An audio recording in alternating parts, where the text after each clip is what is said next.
Hi friends, welcome back to my YouTube channel Karuna's divine home. ಹೇಗಿದ್ದೀರಾ ಎಲ್ಲರೂ? ನಾನು ಚೆನ್ನಾಗಿದ್ದೀನಿ. ಹೋಪ್ ನೀವು ಎಲ್ಲರೂ ಚೆನ್ನಾಗಿರಬೇಕು ಅಂತ ಕೇಳ್ಕೊತಾ ಇವತ್ತಿನ ವ್ಲಾಗ್ನ ಸ್ಟಾರ್ಟ್ ಮಾಡ್ತಾಯಿದ್ದೀನಿ. ಇನ್ನು ಇವತ್ತು ಬಂದುಬಿಟ್ಟು ಗುರುವಾರ ಮಧ್ಯಾಹ್ನದಿಂದ ನಾನು ವ್ಲಾಗ್ನ ಸ್ಟಾರ್ಟ್ ಮಾಡಿದ್ದೀನಿ. ಈವ್ನಿಂಗು ಸ್ವಲ್ಪ ಮಸ್ಕಿಟೋಸ್ ಎಲ್ಲ ಜಾಸ್ತಿ ಇರುತ್ತೆ ನಮ್ಮ ಮನೆ ಹತ್ರ, ಏಕೆಂದರೆ ತುಂಬ ಮರಗಳಿರೋದ್ರಿಂದ. ಹಾಗಾಗಿ ನಾನು ಸ್ವಲ್ಪ 4 ಗಂಟೆ ಹೊರಗಡೆ ಎಲ್ಲ ರಂಗೋಲಿ ಹಾಕೋದು ಮುಗಿಸ್ಕೊಂಬಿಟ್ಟೆ. ಅದು ಅಲ್ಲದೆ ಈವ್ನಿಂಗ್ ಟೈಮಲ್ಲಿ ನಾನು ಹಾಕೋಕ್ಕೋದ್ರೆ ಆದ್ಯ ಖುಷಿ ಇಬ್ಬರು ಹೊರಗಡೆ ಬರ್ತಾರೆ, ಮತ್ತು ಅವರಿಬ್ಬರನ್ನೂ ಕರ್ಕೊಂಡು ಅಲ್ಲಿ ಕೂತ್ಕೊಳ್ಳೋದು ಬೇಡ ಅಂತ ನಾನು ಸ್ವಲ್ಪ ಬೇಗನೆ ಹಾಕ್ಕೊಂಡಿದ್ದೀನಿ ರಂಗೋಲಿ. ಸೊ ಕಾಂಪೌಂಡ್ ಒಳಗಡೆ ಬಂದುಬಿಟ್ಟು ನೈಟ್ ಹಾಕೋತೀನಿ. ಸೊ ಇವಾಗ ಟೈಮ್ ಬಂದುಬಿಟ್ಟು ಸುಮಾರು ಹತ್ತತ್ರ ಒಂದು 10:35 ಆಗ್ತಾ ಬಂದಿದೆ. ಇಲ್ಲಿ ನಮ್ಮ ಮನೆಯವರು ಹಾಗೆ ನನ್ನ ಮಗಳು ಇಬ್ಬರು ಮಾವಿನ ತೋರಣ ರೆಡಿ ಮಾಡ್ತಾಯಿದ್ದಾರೆ. ನಾನು ಮಾಮೂಲಿ ಮನೆಯಲ್ಲಿರೋ ಕೆಲಸಗಳನ್ನ ಫಸ್ಟು ಬೇಗ ಮುಗಿಸ್ಕೊಂಡು ದೇವ್ರ ಮನೆಯದು ಸ್ಟಾರ್ಟ್ ಮಾಡೋಣ ಅಂತ ಹೇಳಿದ್ದೀನಿ. ಮೀನ್ವೈಲ್ ಆದ್ಯಂಗೂ ಒಂದು ಸ್ವಲ್ಪ ಕಫ ಜಾಸ್ತಿ ಆಗಿರೋದ್ರಿಂದ ಡಾಕ್ಟ್ರು ನೆಬುಲೈಸೇಷನ್ ಹೇಳಿದರು. ಸೊ ಮಾರ್ನಿಂಗು ಈವ್ನಿಂಗ್ 2 ಟೈಮ್ ಹಾಕಬೇಕು ಅಂತ. ಸೊ ಮಾರ್ನಿಂಗ್ ಒಂದು ಸ್ವಲ್ಪ ಲೇಟಾಗಿ ಹಾಕಿದ್ದೆ ಇವತ್ತು ನಾನು, ಹಾಗಾಗಿ ನೈಟ್ ಇನ್ನೂ ಎದ್ದಿದ್ಲಲ್ಲ ಅವಳು, ಹಾಗಾಗಿ ಸ್ವಲ್ಪ ಲೇಟಾಗಿ ಹಾಕಿದ್ದೀನಿ. ಇನ್ನು ಮನೆಯದೆಲ್ಲ ಕೆಲಸ ಮುಗಿಸ್ಬಿಟ್ಟು ಸುಮಾರು ಹತ್ತತ್ರ 1 ಗಂಟೆಗೆ ಇಬ್ಬರು ಮಲಗಿದ್ರು, ನನ್ನ ಮಕ್ಕಳಿಬ್ಬರು. ಸೊ ಇವಾಗ ಬಂದು ಟೈಮ್ ಆಲ್ರೆಡಿ 2:30 ಆಗಿದೆ. ನಾನು ಹೊರಗಡೆ ಕಸ ಗುಡಿಸ್ಕೊಂಡು ಒಂದು ಸ್ವಲ್ಪ ರಂಗೋಲಿ ಹಾಕ್ಕೋತೀನಿ. ಏನಂದರೆ ನೈಟೇ ಆಲ್ರೆಡಿ ನಾನು ಕಸ ಗುಡಿಸಿದೆ, ಬಟ್ ಮಳೆ ಫುಲ್ ಜೋರಾಗಿ ಬಂತು. ಹಾಗಾಗಿ ಅದನ್ನೊಂದು ಸ್ವಲ್ಪ ಒರೆಸ್ಕೊಂಬಿಟ್ಟು ಇವಾಗ ಒಂದು ಸತಿ ಕಸ ಗುಡಿಸ್ಕೊಂಡಿದ್ದೀನಿ. ಮತ್ತೇನು ನಾನು ನೆಲ ಒರೆಸ್ತಾ ಇಲ್ಲ, ಯಾಕೆಂದರೆ ಆಲ್ರೆಡಿ ಮಳೆ ಜೋರಾಗೆ ಬಂದಿರೋದ್ರಿಂದ ನೀರು ತುಂಬ ಇದೆ ಹೊರಗಡೆ ಎಲ್ಲ. ಇನ್ನು ನಾನು ತುಂಬ ಕತ್ಲೆ ಇರೋದ್ರಿಂದ ನಮ್ಮ ಮನೆಯವ್ರನ್ನ ಎಬ್ಸ್ಕೊಂಡು ಬಂದಿದ್ದೆ. ಸ್ವಲ್ಪ ನಾನು ರಂಗೋಲಿ ಹಾಕೋವರೆಗೂ ಹೊರಗಡೆ ಬನ್ನಿ ಅಂತ ಹೇಳ್ಬಿಟ್ಟು, ಸೊ ಅವರು ಇಲ್ಲೇ ಕೂತ್ಕೊಂಡಿದ್ರು. ಇದು ಒಂದು ರಂಗೋಲಿ ಹಾಕ್ಕೊಂಡ ತಕ್ಷಣ ಅವ್ರು ಹೋಗಿ ಮತ್ತೆ ಮಲಗ್ತಾರೆ, ನಾನು ಒಳಗಡೆ ಕೆಲಸ ಮಾಡ್ಕೋಬೋದು. ಇನ್ನು ಇವತ್ತು ಬೆಳಗ್ಗೆಯಿಂದನೂ ಯಾಕೋ ನನ್ನ ಟೈಮೇ ಸರಿಯಿಲ್ಲ, 2 ಸತಿ ಮಾಡ್ತಾಯಿದ್ದೀನಿ ಮಾಡಿರೋ ಕೆಲಸನೇ. ಈವ್ನಿಂಗೇ ಎಲ್ಲ ಕಸ ಗುಡಿಸ್ಬಿಟ್ಟು ರಂಗೋಲಿ ಹಾಕಿದ್ದೆ, ಜೋರಾಗಿ ಮಳೆ ಬಂದಿದ್ದರಿಂದ ಎಲ್ಲ ಹೋಗ್ಬಿಡ್ತು. ಸೊ ಮತ್ತೆ ಅದನ್ನೆಲ್ಲ ಕ್ಲೀನ್ ಮಾಡಿಕೊಂಡು ಹೊರಗಡೆ ಜಸ್ಟ್ ಚಾಕ್ನಿಸಿಂದ ರಂಗೋಲಿ ಹಾಕಿದ್ದೀನಿ. ಯಾಕೆಂದರೆ ಮತ್ತೆ ಏನಾದರೂ ಮಳೆ ಬಂದರೆ ಅದು ಎಲ್ಲ ಹೋಗುತ್ತೆ, ಮತ್ತು ಅದನ್ನ ಇನ್ನೊಂದು ಸತಿ ಕ್ಲೀನ್ ಮಾಡಬೇಕಾಗುತ್ತೆ, ಬೇಡ ಅಂತ ಹೇಳ್ಬಿಟ್ಟು ಜಸ್ಟ್ ಅಷ್ಟೇ ರಂಗೋಲಿ ಹಾಕಿಬಿಟ್ಬಿಟ್ಟೆ. ನಾನು ಕಲರ್ ಏನೂ ಫಿಲ್ ಮಾಡಿಲ್ಲ ಅದಕ್ಕೆ. ಇನ್ನು ಒಳಗಡೆ ಬಂದೆ, ಇನ್ನೂ ಟೈಮ್ ಇತ್ತಲ್ಲ ಅಂತ ಹೇಳ್ಬಿಟ್ಟು ಇಲ್ಲಿ ದೇವ್ರ ಮನೆ ಮುಂದೆ ಸ್ವಲ್ಪ ಚಿಕ್ಕದಾಗಿ ಒಂದು ರಂಗೋಲಿ ಹಾಕ್ತಾಯಿದ್ದೀನಿ. ಇನ್ನು ಇದು ಬಂದುಬಿಟ್ಟು ವಾಟರ್ ಕಲರ್ ಅಂತೇಳಿ ನನ್ನ ಮಗಳು ಪೇಂಟ್ ಮಾಡೋಕ್ಕೆ ಅಂತ ತೊಗೊಂಡು ಬಂದಿದ್ದು. ಇದನ್ನು ನಾನು ಯೂಸ್ ಮಾಡ್ಕೊಂಡು ಚಿಕ್ಕದಾಗಿ ರಂಗೋಲಿ ಹಾಕ್ತಾಯಿದ್ದೀನಿ ಮನೆ ಒಳಗಡೆ. ಏನಿದು ನೀರಿಂದ ಒರೆಸಿದ್ರೆ ಹೋಗುತ್ತೆ, ಹಾಗಾಗಿ ಅದೇ ಕಾನ್ಫಿಡೆಂಟಲ್ಲಿ ಒಂದು ಸ್ವಲ್ಪ ಹಾಕ್ತಾಯಿದ್ದೀನಿ, ಚೆನ್ನಾಗಿ ಕಾಣಿಸುತ್ತೆ ಅಂತ ಹೇಳ್ಬಿಟ್ಟು. ಸೊ ಒಳಗಡೆ ಎಲ್ಲ ರಂಗೋಲಿ ಹಾಕಿ ಇನ್ನು ಉರುಳಿ ಬೌಲ್ನು ಎಲ್ಲ ರೆಡಿ ಮಾಡಿ ಇಟ್ಟಿದ್ದೀನಿ ನಾನು. ಸೊ ಈ ರಂಗೋಲಿ ಎಲ್ಲ ಮುಗಿಸೋಷ್ಟೊತ್ತಿಗೆ ಸುಮಾರು ಹತ್ತತ್ರ ಒಂದು 3:15 3:30 ಆಗ್ತಾ ಬಂದಿತ್ತು. ಸೊ ನಾನು ಆವಾಗಲೇ ಇನ್ನು ಸ್ನಾನ ಮಾಡ್ಕೊಳಕ್ಕೆ ಹೊರಟೆ, ಯಾಕೆಂದರೆ ನಾನು ಸ್ನಾನ ಮಾಡಿ ರೆಡಿಯಾಗಿ ಬರೋ ಅಷ್ಟೊತ್ತಿಗೆ 4:30 ಆಗುತ್ತೆ, ಮತ್ತು ಅಷ್ಟೊತ್ತಿಂದ ನಾನು ಪೂಜೆ ಸ್ಟಾರ್ಟ್ ಮಾಡ್ಕೋಬೋದು ಅಂತೇಳಿ. ಇನ್ನು ನಾನು ಸ್ನಾನ ಮಾಡ್ಕೊಂಬಂದು ಇವಾಗ ಒಂದು ಸ್ವಲ್ಪ ದೇವ್ರ ಮುಖವಾಡಕ್ಕೆ ಒಂಚೂರು ಅಲಂಕಾರ ಮಾಡಿಬಿಟ್ಟು ಕಳಶ ಎಲ್ಲ ಜೋಡಿಸ್ಕೋತೀನಿ. 5:30 ಒಳಗಡೆ ನಾನು ಸ್ವಲ್ಪ ಕಳಶನ ಜೋಡಿಸ್ಕೊಂಬಿಟ್ರೆ ಆಮೇಲೆ ನಾನು ಪ್ರಸಾದ ಮಾಡಿ ಪೂಜೆ ಮಾಡ್ಬೋದು. ನನಗೆ ಬಂದಿದ್ದು ಮೇನು ಕಳಶನ ಇನ್ ಟೈಮ್ಗೆ ರೆಡಿ ಮಾಡಿಬಿಟ್ಟು ಪೂಜೆ ಮಾಡಬೇಕು ಅಂತ. ಹಾಗಾಗಿ ನಾನು ಬ್ರಾಹ್ಮಿ ಮುಹೂರ್ತದಲ್ಲೇ ಕಳಶ ಕೂಡ ಸ್ಥಾಪನೆ ಮಾಡಿಕೊಂಡೆ. ಆಮೇಲೆ ಅಲ್ಲಿ ಮುಂದೆ ಒಂದು ದೀಪ ಇಟ್ಟಿದ್ದೀನಲ್ವ, ಕಾಮಾಕ್ಷಿ ದೀಪ, ಅದನ್ನು ಹಚ್ಬಿಟ್ಟು ಒಂದು ಸ್ವಲ್ಪ ಬೆಲ್ಲ ಇಟ್ಬಿಟ್ಟು ನೈವೇದ್ಯ ಮಾಡಿಕೊಂಡೆ ನಾನು. ಆಮೇಲೆ ಹೋಗ್ಬಿಟ್ಟು ಅಡುಗೆ ಪ್ರಿಪ್ರೇಷನ್ಸ್ ಎಲ್ಲ ಸ್ಟಾರ್ಟ್ ಮಾಡಿಕೊಂಡೆ. ಇನ್ನು ನಾನು ಮನೆ ಶಿಫ್ಟ್ ಮಾಡಬೇಕಾದ್ರೆ ನಂದು ಬಿಂದಿಗೆ ಎಲ್ಲೋ ಎತ್ತಿಟ್ಬಿಟ್ಟಿದ್ದೀನಿ, ಗೊತ್ತಿಲ್ಲ. ಎಷ್ಟೊತ್ತು ನೆನ್ಪು ಮಾಡಿಕೊಂಡ್ರೂ ನೆನಪೇ ಆಗಲಿಲ್ಲ. ಸೊ ಹಂಗಾಗಿ ನಾನು ಈ ಸತಿ ದೇವ್ರಿಗೆ ಸೀರೆ ಏನೂ ಉಡಿಸ್ಲಿಲ್ಲ. ಜಸ್ಟ್ ಹಾಗೆ ಒಂದು ಪ್ಲೇಟಲ್ಲಿ ಇಟ್ಟಿದ್ದೀನಿ. ಇನ್ನು ನಿನ್ನೆ ಎಲ್ಲ ಅದೇ ಕೆಲಸನೇ ಆಯಿತು. ಬೇರೆ ಯಾವುದಾದ್ರೂ ಒಂದು ಸ್ಟೀಲ್ ಬಾಕ್ಸ್ ಬರುತ್ತೆ, ಅದನ್ನು ಇಟ್ಬಿಟ್ಟು ಸ್ಯಾರಿ ಉಡ್ಸೋಣ ಅಂತ ಟ್ರೈ ಮಾಡಿದೆ. ಬಟ್ ಯಾಕೋ ನನಗೆ ಒಂಥರ ಚೆನ್ನಾಗಿ ಅನ್ನಿಸ್ಲಿಲ್ಲ. ಬಾಕ್ಸಲ್ಲೆಲ್ಲ ಸೀರೆ ಉಡಿಸಿ ಇಡೋದು ಬೇಡ ಅಂತ ಅನಿಸಿ ಮತ್ತೆ ತೆಗೆದುಬಿಟ್ಟು ಜಸ್ಟ್ ಈ ವರ್ಷ ಕಳಶನಷ್ಟೇ ಕೂಡಿಸ್ಕೊಂಡಿದ್ದೀನಿ ನಾನು. ಇನ್ನು ನನಗೆ ಪೂಜೆ ಅಂತ ಬಂದುಬಿಟ್ರೆ ಎಷ್ಟು ಸಿಂಪಲಾಗಿ ಮಾಡಿದ್ರೂ ತುಂಬ ಹೊತ್ತು ಟೈಮ್ ಹಿಡಿಯುತ್ತೆ. ಫ್ಲವರ್ ಡೆಕೋರೇಷನ್ ಆಗಿರ್ಬೋದು, ಅದು ಇದು ಇಡ್ತಾನೇ ಇರ್ತೀನಿ ನಾನು. ಪೂಜೆ ಮುಗಿಯೋವರೆಗೂ ಏನಾದರೂ ಒಂದು ಇದ್ದೇ ಇರುತ್ತೆ ನಂದು.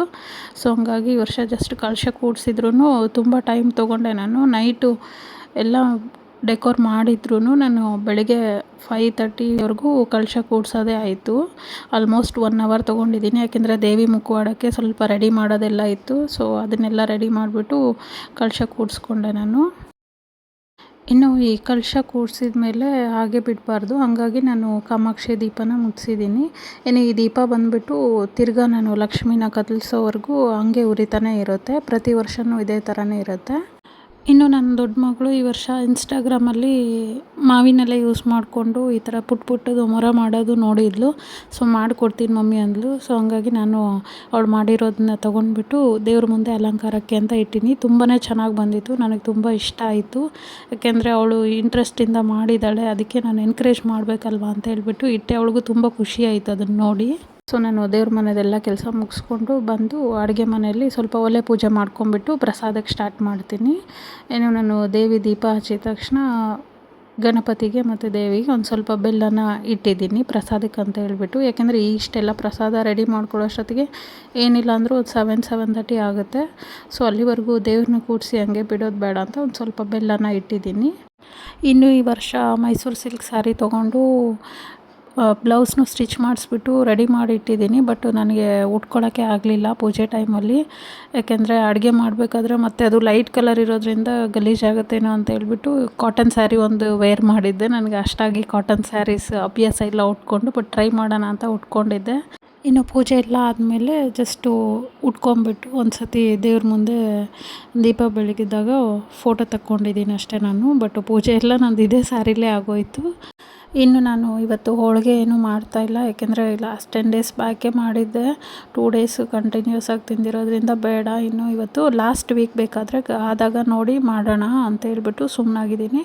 ಯಾಕೆಂದರೆ ಪ್ರತಿ ಫ್ರೈಡೇನೂ ನಾನು ಪ್ರಸಾದ ಮಾಡೇ ಮಾಡ್ತೀನಿ. ಹಾಗಾಗಿ ಆದರೆ ನೆಕ್ಸ್ಟ್ ವೀಕ್ ಇಲ್ಲಾಂದರೆ ಲಾಸ್ಟ್ ಫ್ರೈಡೇ ಇರುತ್ತಲ್ಲ ಆವಾಗ ಮಾಡೋಣ ಅಂತೇಳಿ ಡಿಸೈಡ್ ಆಗಿದ್ದೀನಿ. ಸೊ ಇವಾಗ ಬಂದುಬಿಟ್ಟು ನಾನು ಒಲೆ ಪೂಜೆ ಎಲ್ಲ ಮಾಡಿಕೊಂಡು ಫಸ್ಟ್ ಅನ್ನಕ್ಕೆ ಇಟ್ಬಿಡ್ತೀನಿ. ಯಾಕೆಂದರೆ ಮೇನು ಇವಾಗ ನಾನು ಪ್ರಸಾದ ಪ್ರಿಪೇರ್ ಮಾಡೋದೆಲ್ಲದು ರೈಸ್ ಐಟಮ್ಸೇ ಆಗಿರುತ್ತೆ. ಹಾಗಾಗಿ ಅನ್ನ ಆಗೋಷ್ಟೊತ್ತಿಗೆ ನನಗೆ ಹಾಲೂ ಒಂದು ಕಡೆ ಕಾಯಕ್ಕೆ ಇಟ್ಕೊಳ್ಳೋಣ ಅಂತೇಳಿ ಇಟ್ಕೋತಾ ಇದ್ದೀನಿ. ನೈಟೇ ನಾನು ಹಾಲು ತರಿಸಿ ಇಟ್ಕೊಂಡಿದ್ದೆ ಪರಮಾನ್ನ ಮಾಡೋಕ್ಕೆ. ಇನ್ನು ಈ ಪರಮಾನ್ನಕ್ಕೆ ಬಂದುಬಿಟ್ಟು ನಾನು ಬರೀ ಹಾಲಿಂದನೇ ಮಾಡ್ತೀನಿ, ನೀರೇನು ಹಾಕಲ್ಲ. ಸೊ ಅದಕ್ಕೆ ನಾನು ಫಸ್ಟು ಹಾಲು ಕಟ್ ಮಾಡಿ ಹಾಕ್ಕೊತಾ ಇದ್ದೀನಿ ಇಲ್ಲಿ. ಇನ್ನು ನಾನು ಅಕ್ಕಿ ತೊಳೆದು ಅನ್ನಕ್ಕೆ ಇಡಬೇಕಾದ್ರೆ ಅಂದ್ಕೊಂಡಿದ್ದೀನಿ ಫಸ್ಟ್ ಹಾಲು ಕಾಯಿಸ್ಬಿಡೋಣ ಅಂತೇಳಿ. ಬಟ್ ಹಾಗೆ ಏನು ಯೋಚನೆ ಮಾಡಿಕೊಂಡು ಫಸ್ಟ್ ಅನ್ನಕ್ಕೆ ಇಟ್ಟಿದ್ದೀನಿ. ಇರಲಿ ಬಿಡು, ಅದನ್ನು ಪ್ರಸಾದಕ್ಕೆ ಅಲ್ವಾ ಅಂತೇಳಿ ಸುಮ್ಮನಾದೆ. ಇವಾಗ ನೆಕ್ಸ್ಟ್ ಹಾಲು ಕಾಯಕ್ಕೆ ಇಟ್ಬಿಟ್ಟು ನಾನು ಪರಮಾನ್ನಕ್ಕೆ ಬೇಕಾಗಿರೋ ಅಕ್ಕಿನ ಸಪ್ರೇಟಾಗಿ ತೊಳೆದು ಒಂದು ಪಾತ್ರೆಯಲ್ಲಿ ಸಪ್ರೇಟಾಗಿ ಮಾಡ್ಕೋತೀನಿ. ಇನ್ನು ಮುಂಚೆ ಎಲ್ಲ ಹೆಂಗೆ ಅಂದರೆ ಪರಮಾನ್ನ ಮಾಡೋಕ್ಕೆ ಅವಾಗೆ ನಾನು ಅಕ್ಕಿನ ಹಾಕಿಬಿಟ್ಟು ಹಾಲು ಹಾಕಿ ಇಡ್ತಾಯಿದ್ದೆ. ತುಂಬ ಟೈಮ್ ತೊಗೋತಾಯಿತ್ತು. ಆಲ್ಮೋಸ್ಟ್ ಹತ್ತತ್ರ ಒಂದು 40 to 45 ಮಿನಿಟ್ಸ್ ಇಲ್ಲ 1 ಅವರ್ ತೊಗೊಂಡ್ಬಿಡಿತ್ತು ಇದನ್ನು ಆಗೋಕ್ಕೆ. ಅದಕ್ಕಂತ ನಾನು ಏನು ಮಾಡ್ತಾಯಿದ್ದೀನಿ ಅಂದರೆ ಲಾಸ್ಟ್ ಇಯರಿಂದ ಸ್ವಲ್ಪ ಒಂದು 1/2 ಅವರ್ ಅಕ್ಕಿನ ನೆನೆ ಹಾಕಿಬಿಡ್ತೀನಿ. ಸೊ ನಾನು ಇವತ್ತು ಹಾಗೆ ಮಾಡಿದ್ದೀನಿ. ಸ್ನಾನ ಮಾಡ್ಕೊಂಡು ಬಂದು ದೇವ್ರ ಮನೆಗೆ ಹೋಗೋಕ್ಕೂ ಮುಂಚೆನೇ ಫಸ್ಟು ಒಂದು ಲೋಟ ಅಕ್ಕಿನ ಚೆನ್ನಾಗಿ ವಾಶ್ ಮಾಡಿಬಿಟ್ಟು ನೆನೆ ಹಾಕಿಬಿಟ್ಟು ಹೋಗಿದ್ದೆ. ಸೊ ಆಲ್ಮೋಸ್ಟ್ ಒಂದು ಹತ್ತತ್ರ ಅರ್ಧ ಗಂಟೆ 1 ಅವರ್ ಆಗಿದೆ ಅಲ್ವಾ, ನೆಂದಿತ್ತು ಒಂದು ಸ್ವಲ್ಪ ಅಕ್ಕಿ. ಸೊ ಇವಾಗ ನಾವು ಹಾಲು ಹಾಕಿ ಅದನ್ನು ಕುದಿಯೋಕ್ಕಿಟ್ರೆ ಒಂದು 15-20 ಮಿನಿಟ್ಸಲ್ಲೇ ಅನ್ನನೂ ಕುದ್ಬಿಡುತ್ತೆ. ಡೈರೆಕ್ಟಾಗಿ ಅವಾಗೆ ಅಕ್ಕಿ ಇಟ್ಟರೆ ತುಂಬ ಟೈಮ್ ತೊಗೊಳುತ್ತೆ ಅದು ಕುದಿಯೋಕ್ಕೆ, ಆಮೇಲೆ ತಳ ಹಿಡಿದ್ಬಿಡುತ್ತೆ ಇದು. ಇನ್ನು ನಾವು ಎದುರಿಗೆ ಇರ್ತೀವಿ ಅಂದಾಗ ಮಾತ್ರ ಇದನ್ನು ಸ್ಟವ್ ಮೇಲೆ ಇಟ್ಕೋತೀನಿ ನಾನು ಅನ್ನನ. ಯಾಕೆಂದರೆ ಇದು ಬೇಗ ತಳ ಹಿಡಿಯೋದ್ರಿಂದ ನಾನು ಅಲ್ಲೇ ಎದುರಿಗಿದ್ದಾಗ ಮಾಡೋಣ ಅಂತ ಹೇಳ್ಬಿಟ್ಟು ಜಸ್ಟ್ ಅಕ್ಕಿ ಅಷ್ಟೇ ನೆನೆ ಹಾಕಿದ್ದೆ. ಸೊ ಇಲ್ಲಿ ಹಾಲು ಕಾದ ತಕ್ಷಣ ಫಸ್ಟು ಅಕ್ಕಿ ತೊಳ್ಕೊಂಡಿದ್ನಲ್ವ ಅದಕ್ಕೆ ಹಾಲು ಹಾಕ್ಬಿಟ್ಟು ಒಂದು ಕಡೆ ಬಾಯ್ಲ್ ಮಾಡೋಕ್ಕೆ ಇಟ್ಕೊಂಡಿದ್ದೀನಿ. ಇನ್ನು ಒಬ್ಬೊಬ್ಬರು ಈರುಳ್ಳಿ ಬೆಳ್ಳುಳ್ಳಿ ಆ ಥರದ್ದೆಲ್ಲ ಏನೂ ಹಾಕಲ್ಲ. ಬಟ್ ನಾನು ಬೆಳ್ಳುಳ್ಳಿ ಏನು ಯೂಸ್ ಮಾಡಿಲ್ಲ, ಬಟ್ ಈರುಳ್ಳಿ ಹಾಕಿಬಿಟ್ಟೆ ಪ್ರಸಾದ ಮಾಡ್ಕೊಂಡಿದ್ದೀನಿ. ಇನ್ನು ಇವತ್ತು ಪ್ರಸಾದಕ್ಕೆ ಬಂದುಬಿಟ್ಟು ಚಿತ್ರಾನ್ನ, ಪುಳಿಯೋಗರೆ, ಆಮೇಲೆ ಪರಮಾನ್ನ, ಮೊಸರನ್ನ, ಕಡಲೆಬೇಳೆ ವಡೆ ಮಾಡೋಣ ಅಂಥೇಳಿ ರೆಡಿ ಮಾಡ್ಕೊಳ್ತಾ ಇದ್ದೀನಿ. ಇನ್ನು ಪ್ರತಿ ವರ್ಷವೂ ಇದು ಮಾಡ್ತೀನಿ. ಇದ್ರ ಜೊತೆಗೆ ಗೋಧಿ ಬರುತ್ತಲ್ಲ, ಗೋಧಿ ಹುಗ್ಗಿನೂ ಮಾಡ್ತಾಯಿದ್ದೆ. ಬಟ್ ಈ ಸತಿ ಗೋಧಿ ಹುಗ್ಗಿ ಏನು ಮಾಡ್ತಾಯಿಲ್ಲ. ಒಂದು 5 ಥರ ಇಲ್ಲ 9 ಥರ ಪ್ರಸಾದ ಮಾಡ್ತೀನಿ. ಇವತ್ತು ಜಸ್ಟ್ ಒಂದು 5 ಐಟಮ್ಸ್ ಅಷ್ಟೇ ಮಾಡ್ತಾಯಿದ್ದೀನಿ ನಾನು. ಇನ್ನು ಯಾವ ದೇವರು ನನಗೆ 5 ಥರದ್ದು ಮಾಡಿ 9 ಥರದ್ದು ಮಾಡಿ ಅಥವಾ ಇದೇ ಮಾಡಬೇಕು ಅಂತ ಏನು ಯಾವುದ್ರಲ್ಲೂ ಹೇಳಿಲ್ಲ. ಬಟ್ ನಮ್ಮ ಅನುಕೂಲಕ್ಕೆ ನಮ್ಮ ಖುಷಿಗೋಸ್ಕರ ಇದೆಲ್ಲ ಮಾಡ್ಕೊಳ್ಳೋದು. ಸೊ ನಾನು ಯಾವಾಗಲೂ ಅಷ್ಟೇ ನನ್ನ ಟೈಮ್ ನೋಡಿಕೊಂಡು ನನ್ನ ಕೈಲಿ ಆಗುತ್ತೆ ಇಷ್ಟು ಮಾಡೋಕ್ಕೆ ಅಂದಾಗ ಅಷ್ಟು ಮಾತ್ರ ಮಾಡಿರ್ತೀನಿ. ತುಂಬ ಸ್ಟ್ರೆಸ್ ತೊಗೊಂಡು ಎಲ್ಲ ಮಾಡೋಕ್ಕೆ ಹೋಗಲ್ಲ ನಾನು. ಸೊ ನನಗಿವತ್ತು 5 ಐಟಮ್ಸ್ ಮಾಡ್ಬೋದು ಅಂತ ಅನ್ನಿಸ್ತು. ಹಾಗಾಗಿ 5 ಥರದ್ದು ಮಾಡ್ತೀನಿ. ಯಾಕೆಂದರೆ ಆಲ್ರೆಡಿ ಮೊನ್ನೆಯಿಂದನೂ ನನಗೆ ಸ್ವಲ್ಪ ಹುಷಾರಿಲ್ಲ, ಕಾಫು ಕೋಲ್ಡ್ ಇರೋದ್ರಿಂದ ನಾನು ಅದೇ ಇಬ್ಬರು ಸ್ವಲ್ಪ ಹುಷಾರಿಲ್ದಿರೋದ್ರಿಂದ ಈ ಸತಿ ಸಿಂಪಲ್ಲಾಗೇ ಮಾಡ್ತಾಯಿದ್ದೀನಿ ನಾನು. ಇನ್ನು ಖುಷಿ ಮತ್ತು ಆದ್ಯಂಗೆ ಇವತ್ತೇನು ಸ್ಕೂಲ್ ರಜೆ ಇರಲಿಲ್ಲ. ಬಟ್ ಲಾಸ್ಟ್ ಇಯರ್ವರೆಗೂ ಅವರಿಬ್ಬರು ಒಂದೇ ಸ್ಕೂಲಲ್ಲಿ ಓದಿದ್ರಿಂದ ನಮ್ಮ ಸ್ಕೂಲ್ ಯಾವಾಗಲೂ ವರಮಹಾಲಕ್ಷ್ಮಿ ಹಬ್ಬಕ್ಕೆ ರಜೆ ಕೊಡ್ತಾರೆ. ಬಟ್ ಇಲ್ಲಿ ಸ್ಕೂಲ್ ಚೇಂಜ್ ಮಾಡಿದ್ದೀವಲ್ಲ, ಇಲ್ಲಿ ವರಮಹಾಲಕ್ಷ್ಮಿ ಹಬ್ಬಕ್ಕೆ ಕೊಟ್ಟಿಲ್ಲ. ಗೊತ್ತಿಲ್ಲ ಲಾಸ್ಟ್ ಇಯರ್ ಕೊಟ್ಟಿದ್ರೋ ಇಲ್ವಾ ಅಂತ. ಈ ವರ್ಷ ಇಲ್ಲ ಅಂತ ಅಂದ್ಲು ಖುಷಿ. ಸರಿ ಬಿಡಮ್ಮ ಇರಲಿ, ಮನೇಲಿ ಪೂಜೆ ಮಾಡ್ತಿದ್ದೀನಿ ನಾನು, ಇವತ್ತೇನು ಬೇಡ ಹೋಗೋದು ಅಂತ ಹೇಳಿದರೆ ಸರಿ ಅಂತೇಳಿ ಸುಮ್ಮನಾಗಿದ್ದಾರೆ ಇಬ್ಬರು. ನೈಟ್ ಇನ್ನೂ ಹತ್ತತ್ರ 1 o'clockವರೆಗೂ ಇಬ್ಬರು ಎದ್ದಿದ್ರಲ್ವ. ಹಾಗಾಗಿ ನಾನು ಬೆಳಗ್ಗೆ ಒಂದು ಸ್ವಲ್ಪ ಲೇಟಾಗಿ ಎಬ್ಬಿಸಿದೆ ಅವ್ರನ್ನ. ಹತ್ತತ್ರ ಒಂದು 7 ಗಂಟೆಗೆ ಎದ್ಬಿಟ್ಟು ಸ್ನಾನ ಮಾಡಿಕೊಂಡು ರೆಡಿ ಆದರು ಅವರು. ಏನು ಹಸ್ಬೆಂಡ್ಗೆ ಏನು ಹಾಲಿಡೇ ಇರಲಿಲ್ಲ, ಹಾಗಾಗಿ ಅವರು 8:30ಗೆ ಹೋಗಬೇಕು ಅಂತೇಳಿ ಸ್ವಲ್ಪ ಬೇಗನೆ ಎಲ್ಲ ಪ್ರಿಪೇರ್ ಮಾಡಿಕೊಂಡೆ ನಾನು. ಇನ್ನು ಅನ್ನದ ಕುಕ್ಕರ್ ವಿಷಲ್ ಬರ್ತಿದ್ದಂಗೆ ಅದನ್ನು ಸೈಡ್ಗೆ ಇಟ್ಬಿಟ್ಟು ಫಸ್ಟು ಚಿತ್ರಾನ್ನದ ಗೊಜ್ಜು ರೆಡಿ ಮಾಡಿಕೊಂಡೆ. ಸೊ ಚಿತ್ರಾನ್ನ ಆದ ತಕ್ಷಣ ಪುಳಿಯೋಗರೆ ಗೊಜ್ಜು, ಸೊ ಇವೆರಡೂ ರೆಡಿ ಮಾಡಿಕೊಂಡು ಹಾಗೆ ನಾನು ಮೊಸರನ್ನೂ ಕಲಿಸ್ಕೊಂಡೆ. ಒಂದು ಕಡೆಗೆ ಪರಮಾನ್ನನೂ ಆಗ್ತಾಯಿತ್ತು. ಅದನ್ನು ಸ್ವಲ್ಪ ಸಿಮ್ಮಲ್ಲೇ ಇಟ್ಬಿಟ್ಟು ಮಾಡ್ತಾಯಿದ್ದೆ ನಾನು. ಹಾಲು ಒಂದು ಸ್ವಲ್ಪ ನೋಡಿ ಹಾಕ್ಕೊಂಡು, ಎಲ್ಲ ಹಾಲು ಒಂದೇ ಸತಿ ಹಾಕಿಟ್ಟಿಲ್ಲ ನಾನು. ಸೊ ಈಗ ಅದನ್ನು ಸ್ವಲ್ಪ ಜೋರಾಗಿಟ್ಟೆ. ಆಲ್ಮೋಸ್ಟ್ ಆಗ್ತಾ ಬಂದಿತ್ತು ಪರಮಾನ್ನ. ಸೊ ಲಾಸ್ಟಿಗೆ ಒಂದು ಸ್ವಲ್ಪ ಏಲಕ್ಕಿ ಪುಡಿ ಹಾಕಿ ಅದನ್ನು ಆಫ್ ಮಾಡಿದೆ ನಾನು. ಇವಾಗ ಬಂದು ಕಡಲೆಬೇಳೆ ವಡೆಗೆ ರೆಡಿ ಮಾಡ್ಕೋತಾ ಇದ್ದೀನಿ. ಸೊ ಇದನ್ನು ಒಂದು ಸ್ವಲ್ಪ ತರಿಯಾಗಿ ರುಬ್ಕೊಂಡ್ರೆ ಆಯಿತು. ಆವಾಗಲೇ ಅನ್ನಕ್ಕೆ ಇಡೋಕ್ಕೂ ಮುಂಚೆನೇ ನಾನು ಸ್ವಲ್ಪ ಬೇಳೆನೂ ನೆನೆ ಹಾಕಿದ್ದೆ, ಕಡಲೆಬೇಳೆ. ಅದನ್ನು ಒಂದು ಸ್ವಲ್ಪ ನೆನೆ ಹಾಕಿಬಿಟ್ರೆ ಚೆನ್ನಾಗಿ ಬರುತ್ತೆ. ಇನ್ನೂ ಹತ್ತತ್ರ 1 hour ನೆಂದರೆ ಚೆನ್ನಾಗಿರ್ತಿತ್ತು. ಬಟ್ ಸ್ವಲ್ಪ ಲೇಟಾಗಿ ಹಾಕಿದ್ದೆ. ಸೊ ಇವೆಲ್ಲ ಅಡುಗೆ ಆದಮೇಲೆ ಲಾಸ್ಟಿಗೆ ಮಾಡೋಣ ಅಂತೇಳಿ. ಇನ್ನು ಪುಳಿಯೋಗರೆ ಗೊಜ್ಜು, ಚಿತ್ರಾನ್ನದ ಗೊಜ್ಜು ಎಲ್ಲ ರೆಡಿಯಾಗಿದೆ, ಜಸ್ಟ್ ಕಲಸೋದಷ್ಟೇ. ಇನ್ನು ವಡೆ ಎಲ್ಲ ಹಾಕ್ಬಿಟ್ಟು ಲಾಸ್ಟಲ್ಲಿ ಅನ್ನ ಕಲಿಸ್ಬಿಟ್ಟು ಪ್ರಸಾದಕ್ಕೆ ಇಡೋದೇನೆ. ಇನ್ನು ನಿನ್ನೆ ನೈಟು ಇಷ್ಟೆಲ್ಲ ಅಡುಗೆ ಮಾಡಬೇಕು, ಪೂಜೆನೂ 5:30 ಒಳಗಡೆ ಮಾಡಬೇಕು, ಆಗುತ್ತೋ ಇಲ್ವೋ ಅಂತ ಸ್ವಲ್ಪ ಭಯ ಆಗಿತ್ತು. ಬಟ್ ಏನಂದರೆ 7 o'clock ಒಳಗಡೆ ಎಲ್ಲ ಅಡುಗೆನೂ ರೆಡಿ ಆಗಿಬಿಡ್ತು. ಇವಾಗ ಅನ್ನಿಸ್ತಾ ಇತ್ತು ಸ್ವಲ್ಪ ಬೇಳೆಗೂ ಹಾಕಿದರೆ ಹೋಳ್ಗೆನೂ ಮಾಡ್ಬೋದಾಗಿತ್ತೇನೋ ಅಂತ. ಬಟ್ ಇನ್ಸ್ಟೆಂಟಾಗಿ ನೆನೆ ಹಾಕ್ಕೊಂಡು ಮಾಡೋದು ಕಷ್ಟ ಆಗುತ್ತೆ, ಇರಲಿ ಅಂತೇಳಿ ಸುಮ್ಮನಾದೆ. ಬಟ್ ನೆನೆ ಹಾಕಿದರೆ ಬೇಳೆಗೆ ಹಾಕ್ಕೊಂಡಿದ್ರೆ ಅಥವಾ ರುಬ್ಕೊಂಡಿದ್ರೆ ಮಾಡ್ಬೋದಾಗಿತ್ತು, ಟೈಮ್ ಇತ್ತು ಇನ್ನೂ. ಪ್ರತಿ ವರ್ಷವೂ ತುಂಬ ಅವಸರವಾಗಿ ಅಡುಗೆ ಮಾಡಿಕೊಂಡು ಪೂಜೆ ಮಾಡ್ತಾಯಿದ್ದೆ. ಬಟ್ ಈ ಸತಿ ನೈಟ್ ನಾನು ಮಲಗಿಲ್ದಿರೋದ್ರಿಂದ ಟೈಮ್ ತುಂಬಾ ಇತ್ತು. ನಿಧಾನವಾಗಿ ಅಡುಗೆ ಮಾಡ್ಕೊಂಡಿದ್ದೀನಿ ನಾನು, ಏನೂ ಅವಸರ ಇಲ್ದಂಗೆ. ಪೂಜೆನೂ ಅಷ್ಟೇ ಟೈಮ್ ಇದೆ ಅಲ್ವ ಅಂತೇಳಿ ನಿಧಾನಕ್ಕೆಲ್ಲ ಹೂವು ಇಟ್ಬಿಟ್ಟು ಅದು ಮಾಡಿಬಿಟ್ಟು ಸಮಾಧಾನವಾಗಿ ಕೂತ್ಕೊಂಡಿದ್ದೀನಿ. ಯಾಕೆಂದರೆ ಒಂದೊಂದು ಸತಿ ಹೆಂಗೆ ಅಂದರೆ ತಂದಿರೋ ಹೂವನ್ನೂ ಮರ್ತು ಬಿಡ್ತೀನಿ ನಾನು, ಯಾವ್ದು ತಂದಿದ್ದೀನೋ ಯಾವುದಿಲ್ಲ ಅಂತ. ಈ ಸತಿ ಎಲ್ಲ ಕವರು ಓಪನ್ ಮಾಡಿಕೊಂಡು ಎಲ್ಲದನ್ನು ಜೋಡಿಸ್ಕೊಂಡು ಆಮೇಲೆ ಅಡುಗೆ ಮಾಡಿಕೊಂಡು ಪೂಜೆ ಮಾಡಿದ್ದೀನಿ ನಾನು. ಇನ್ನು ಹೆಣ್ಮಕ್ಳು ನಾವು ತವ್ರ ಮನೇಲಿದ್ದಾಗ ಯಾವ ಕೆಲಸನೂ ಮಾಡಲ್ಲ. ಅದರಲ್ಲೂ ಎಕ್ಸ್ಪೆಷಲಿ ನಾನಂತೂ ಅಮ್ಮ ಮನೇಲಿದ್ದಾಗ ಮದುವೆಗಿಂತ ಮುಂಚೆ ಯಾವಾಗೂ ನಾನು ಅಡುಗೆ ಮನೆಗೆ ಹೋಗೋದಾಗಲಿ ಅಡುಗೆ ಮಾಡೋದಾಗಲಿ ಯಾವುದೂ ಮಾಡಿಲ್ಲ. ಅಡುಗೆ ಎಲ್ಲ ಕಲಿತಿದ್ದು ನಾನು ಮದುವೆ ಆದಮೇಲೇ. ಖುಷಿದು ಪ್ರೆಗ್ನೆಂಟ್ ಆದಾಗ ಮನೆಗೆ ಬಂದಾಗ ಆವಾಗ ಒಂದೊಂದು ಅಡುಗೆನೇ ಎಲ್ಲದನ್ನು ಅಮ್ಮನ ಹತ್ರ ಹೇಳ್ಸ್ಕೊಂಬಿಟ್ಟು ಕಲ್ತಿದ್ದು ನಾನು. ಇವಾಗ ಹೆಂಗೆ ಅಂದರೆ ಒಂಥರ ಕುಕ್ಕಿಂಗ್ ಎಕ್ಸ್ಪರ್ಟ್ ಆಗಿಬಿಟ್ಟಿದ್ದೀನಿ ನಾನು. ಆಲ್ಮೋಸ್ಟ್ ಎಲ್ಲ ಅಡುಗೆನೂ ಕಲ್ತಿದ್ದೀನಿ. ಇನ್ನು ನನ್ನ ಮಗಳಿಗೋಸ್ಕರ ಅಂತೂ ಸ್ವೀಟ್ ಐಟಮ್ ಎಲ್ಲದನ್ನು ಮಾಡೋದಕ್ಕೆ ಸ್ಟಾರ್ಟ್ ಮಾಡಿದ್ದೀನಿ ನನ್ನ ಮನೆಯಲ್ಲಿ. ಖುಷಿಗೆ ಸ್ವೀಟ್ಸ್ ಅಂದರೆ ತುಂಬ ಇಷ್ಟ. ಹಾಗಾಗಿ ನಾನು ಯೂಟ್ಯೂಬ್ ನೋಡಿಕೊಂಡು ಎಲ್ಲ ಅಡುಗೆನೂ ಒಂದೊಂದೇ ಕಲಿತು ಮಾಡ್ತೀನಿ. ಇವಾಗಾದರೂ ಅಷ್ಟೇ ಹೊಸ ರೆಸಿಪೀಸ್ ಏನಾದರೂ ಬಂದರೆ ನೋಡಿಕೊಂಡು ಟ್ರೈ ಮಾಡ್ತಾಯಿರ್ತೀನಿ. ಇನ್ನು ವಡೆನೂ ರೆಡಿ ಆಯಿತು. ಚಿಕ್ಕದಾಗಿ ಮಾಡ್ಕೊಂಡಿದ್ದೀನಿ ನಾನು. ಪ್ರಸಾದದ ಬಟ್ಲು ಚಿಕ್ಕದಿರೋದ್ರಿಂದ ಅದರೊಳಗಡೆ ಇಡೋಕ್ಕೆ ಚಿಕ್ಕದು ಚೆನ್ನಾಗಿರುತ್ತೆ ಅಂತ ಸಣ್ಣದೇ ಮಾಡಿದ್ದೀನಿ. ಇನ್ನು ಆಲ್ಮೋಸ್ಟ್ ಎಲ್ಲ ಅಡುಗೆನೂ ಆಯಿತು. ಇನ್ನು ಪರಮಾನ್ನಕ್ಕೆ ಬಂದುಬಿಟ್ಟು ಕೊನೆಯದಾಗಿ ಒಂದು ಸ್ವಲ್ಪ ತುಪ್ಪದಲ್ಲಿ ದ್ರಾಕ್ಷಿ, ಗೋಡಂಬಿ ಮತ್ತು ಬಾದಾಮಿನ ಫ್ರೈ ಮಾಡ್ಕೊಂಡು ಹಾಕಿದರೆ ಮುಗೀತು ಅಡುಗೆ ಕೆಲಸ ಎಲ್ಲ ನಂದು. ಸೊ ನಾನಿದು ಪ್ರಸಾದ ಎಲ್ಲ ಮುಗಿಸ್ಬಿಟ್ಟು ಹೊರಗಡೆ ಹೋಗಿ ಒಂದು ಸ್ವಲ್ಪ ಬಾಳೆಕಂಬ ಎಲ್ಲ ಇಟ್ಬಿಟ್ಟು ಬಂದೆ. ಏನು ನೈಟ್ ಯಾವುದೂ ಇಟ್ಟಿರಲಿಲ್ಲ ನಾನು, ಯಾಕೆಂದರೆ ಬೆಕ್ಕಿರೋದ್ರಿಂದ ಹೊರಗಡೆ ಎಲ್ಲ ಹಾಳು ಮಾಡಿಬಿಡುತ್ತೆ. ಮುಂಚೆನೇ ಇಟ್ಟರೆ ಬೀಳಿಸ್ಬಿಟ್ಟು ಎಲ್ಲ ಕಿತ್ಬಿಡುತ್ತೆ ಬಾಳೆ ಎಲೆ. ಹಾಗಾಗಿ ನಾನು ಬೆಳಗ್ಗೆ ಇದೆಲ್ಲ ಪ್ರಸಾದ ಮಾಡಿಕೊಂಡು ಲಾಸ್ಟಲ್ಲಿ ಬಾಳೆಕಂಬ ಎಲ್ಲದನ್ನು ಹೊರಗಡೆ ಇಟ್ಬಿಟ್ಟು ಚಿಕ್ಕದಾಗಿ ಒಂದು ರಂಗೋಲಿ ಹಾಕ್ಕೊಂಡೆ.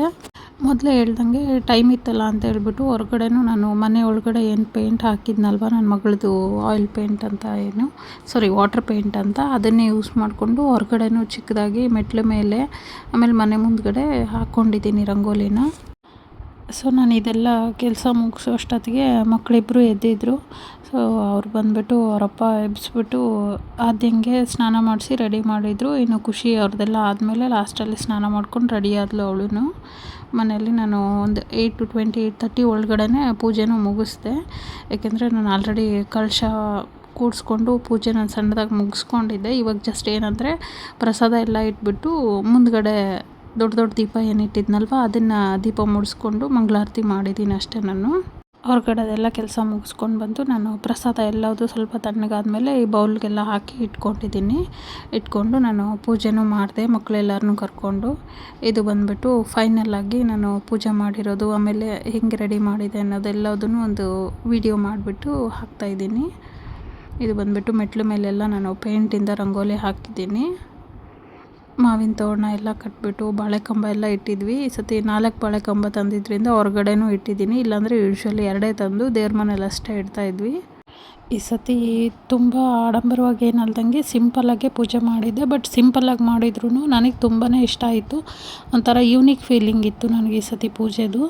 ಮನೆಯಲ್ಲಿರೋ ದೀಪಗಳೆಲ್ಲ ಯೂಸ್ ಮಾಡಿಕೊಂಡು ಪೂಜೆ ಮಾಡಿದ್ದೆ ನಾನು ಈ ಸತಿ. ಹಾಗಾಗಿ ನಮ್ಮ ದೇವ್ರ ಮನೆ ಒಂಥರ ಪುಟ್ಟ ದೇವಸ್ಥಾನ ಥರ ಕಾಣಿಸ್ತಾ ಇತ್ತು. ಆಲ್ಮೋಸ್ಟ್ ಎಲ್ಲ ದೀಪಗಳು ತುಂಬಿಬಿಟ್ಟಿತ್ತು ದೇವ್ರ ಮನೆ ಮುಂದೆ. ಇನ್ನು ಲೈಟ್ ಆಫ್ ಮಾಡಿದಾಗಲೂ ದೀಪ ಏನು ಮುಡಿಸಿದ್ನಲ್ಲ ಅದ್ರ ಬೆಳಕಲ್ಲಿ ದೇವ್ರು ತುಂಬಾ ಚೆನ್ನಾಗಿ ಅನ್ನಿಸ್ತಾಯಿತ್ತು. ಎಷ್ಟು ಸತಿ ನೋಡಿದ್ದೀನಿ ನನಗೆ ಗೊತ್ತಿಲ್ಲ ದೇವ್ರ ಮನೇನ. ಸೊ ಪೂಜೆ ಎಲ್ಲ ಆದಮೇಲೆ ಆಲ್ಮೋಸ್ಟ್ ಒಂದು 9ಗೆಲ್ಲ ನಾನು ಒಂದು ಸ್ವಲ್ಪ ತಿಂಡಿ ತಿಂದೆ. ಯಾಕೆಂದರೆ ನಿನ್ನೆ ಮಧ್ಯಾಹ್ನ ಊಟ ಮಾಡಿದ್ದೆ, ಹಶ್ವಾಗ್ತಾಯಿತ್ತು ನನಗೂ. ಸೊ ಹಂಗಾಗಿ 9 o'clock ಒಂದು ಸ್ವಲ್ಪ ಊಟ ಮಾಡಿಬಿಟ್ಟು ನಾನು ಮಧ್ಯಾಹ್ನ ಒಂದು ಸ್ವಲ್ಪ ಹೊತ್ತು ಸಣ್ಣದಾಗಿ ಒಂದು 1 hour 1.5 hour ಮಲಗಿದ್ದೆ. ನಾನು ಮಲಗಿ ಎದ್ಬಿಟ್ಟು ಮತ್ತೆ ಈವ್ನಿಂಗು ಕೈಕಾಲು ಮುಖ ತೊಳ್ಕೊಂಡು ಸ್ಯಾರಿ ಚೇಂಜ್ ಮಾಡಿಕೊಂಡು ಮತ್ತೆ ದೀಪ ಮುಡಿಸಿ ಪೂಜೆ ಮಾಡಿಕೊಂಡೆ. ಇನ್ನು ಇಲ್ಲಿ ನಮ್ಮ ಮನೆ ಊರು ಹೊರಗಡೆ ಒಂದು ಸ್ವಲ್ಪ ಇರೋದ್ರಿಂದ ಮನೆಗಳು ಸ್ವಲ್ಪ ಕಡಿಮೆ ಇದೆ ಇಲ್ಲಿ. ಹಾಗಾಗಿ ನಾನೊಂದು 3 ಜನನ ಮಾತ್ರ ಕರೆದಿದ್ದೆ, ಅವರೇ ಬಂದಿದ್ದರು. ಅವ್ರಿಗೆ ನಾನು ಇನ್ನು ಬಾಗಿನ ಕೊಟ್ಬಿಟ್ಟು ಲಾಸ್ಟಲ್ಲಿ ದೇವರಿಗೆ ಕೆಂಪಾರತಿನೂ ತೆಗ್ದೆ ನಾನು. ಸೊ ಅದು ಯಾವುದೂ ನಾನು ರೆಕಾರ್ಡ್ ಮಾಡ್ಕೊಳಕ್ಕಾಗಲಿಲ್ಲ. ಇನ್ನು ಈ ವರ್ಷ ದೇವ್ರಿಗೆ ಸೀರೆ ಉಡಿಸಿಲ್ಲ ಅನ್ನೋದೊಂದು ಬಿಟ್ಟರೆ ಪೂಜೆ ಮಾತ್ರ ತುಂಬಾ ಚೆನ್ನಾಗಾಯಿತು. ಆಮೇಲೆ ಯೂನಿಕ್ ಆಗಿತ್ತು. ನನಗೊಂಥರ ಸ್ಪೆಷಲ್ ಫೀಲಿಂಗ್ ಅನ್ನಿಸ್ತಾ ಇತ್ತು. ಏಕೆಂದರೆ ಒಂದೊಂದು ವರ್ಷ ಒಂದೊಂದು ಥರ ಆಗುತ್ತೆ ಇದು ಪೂಜೆ. ನಾನು ಅಂದ್ಕೊಳ್ಳೋದೇ ಒಂಥರ, ಬಟ್ ಅದಾಗೋದೇ ಇನ್ನೊಂಥರ. ಬಟ್ ಫೈನಲಿ ಏನಂದರೆ ನಾವು ಪೂಜೆ ಮಾಡಿದ್ದು ನಮಗೆ ಸ್ಯಾಟಿಸ್ಫೈ ಆಗಬೇಕು. ಆಮೇಲೆ ನಾವೆಷ್ಟು ಶ್ರದ್ಧೆ ಭಕ್ತಿಯಿಂದ ಮಾಡ್ತೀವಿ ಅನ್ನೋದು ಮ್ಯಾಟ್ರ್ ಆಗುತ್ತೆ. ಸೊ ನಾನೆಲ್ಲದು ಟೈಮ್ ತುಂಬ ಇದ್ದಿದ್ದರಿಂದ ನಿಧಾನವಾಗಿ ಸಮಾಧಾನವಾಗಿ ಪೂಜೆ ಮಾಡಿದೆ. ಮನೆಯಲ್ಲೂ ಒಂಥರ ಪಾಸಿಟಿವ್ ವೈಬ್ಸು ತುಂಬಾ ಇತ್ತು. ಸೊ ನಾನು ಈವ್ನಿಂಗು ಪೂಜೆ ಮಾಡಿರೋದನ್ನು ಒಂದು ಕ್ಲಿಪ್ಪಿಂಗ್ನ ಇಲ್ಲ ಆ್ಯಡ್ ಮಾಡಿದ್ದೀನಿ. ಬಟ್ ಅರಿಶಿನ ಕುಂಕುಮಕ್ಕೆ ಬಂದಾಗ ಅದನ್ನು ನಾನು ವೀಡಿಯೋ ರೆಕಾರ್ಡ್ ಮಾಡ್ಕೊಂಡಿಲ್ಲ. ನಾನು ಅವ್ರ ಮನೆಗೆ ಹೋಗಿದ್ದನ್ನು ಮಾಡ್ಕೊಂಡಿಲ್ಲ. ನನಗೆ ನಿದ್ದೆ ಇಲ್ದಿರೋದ್ರಿಂದ ಸ್ವಲ್ಪ ತಲೆನೋವು ಸ್ಟಾರ್ಟ್ ಆಗಿತ್ತು. ಹಾಗಾಗಿ ನಾನು ಇದು ಲಾಸ್ಟೇ ವೀಡಿಯೋ ಮಾಡ್ಕೊಂಡಿದ್ದು, ಆಮೇಲೆ ಏನೂ ಮಾಡಲಿಲ್ಲ. ಅಂದ್ಕೊಂಡಿದ್ದೆ ನಾನು ಅರಿಶಿನ ಕುಂಕುಮ ಕೊಡೋದು ಅಥವಾ ಅವ್ರ ಮನೆಗೆ ಹೋಗಿ ನಾನು ತೊಗೊಂಡು ಬರೋದು, ಈ ಕೆಂಪಾರತಿ ಮಾಡೋದು ಎಲ್ಲದನ್ನು ವೀಡಿಯೋ ರೆಕಾರ್ಡ್ ಮಾಡ್ಕೋಬೇಕಾಗಿತ್ತು ಅಂಥೇಳಿ. ಬಟ್ ಆಗಲಿಲ್ಲ ನನಗೆ. ಸೊ ಇದಾಗಿತ್ತು ಫ್ರೆಂಡ್ಸ್ ಇವತ್ತಿನ ನನ್ನ ಬ್ಲಾಗು. ಇದು ಬಂದುಬಿಟ್ಟು ಈ ವರ್ಷದ ನಮ್ಮ ಮನೆ ವರಮಹಾಲಕ್ಷ್ಮಿ ಹಬ್ಬದ ವಿಡಿಯೋ. ಇನ್ನು ಈ ವಿಡಿಯೋ ಏನಾದರೂ ನಿಮಗೆ ಸ್ವಲ್ಪನಾದರೂ ಇಷ್ಟ ಅಂತಿದ್ರೆ ದಯವಿಟ್ಟು ಲೈಕ್ ಮಾಡಿ, ಶೇರ್ ಮಾಡಿ. ಹಾಗೆ ಹೊಸ್ದಾಗಿ ಯಾರಾದರೂ ನನ್ನ ಚಾನಲ್ನ ನೋಡಿದರೆ ಸಬ್ಸ್ಕ್ರೈಬ್ ಮಾಡ್ಕೊಳ್ಳಿ ಅಂತ ಕೇಳ್ಕೊತಾ, thank you so much for watching my vlog. See you in the next vlog. Take care.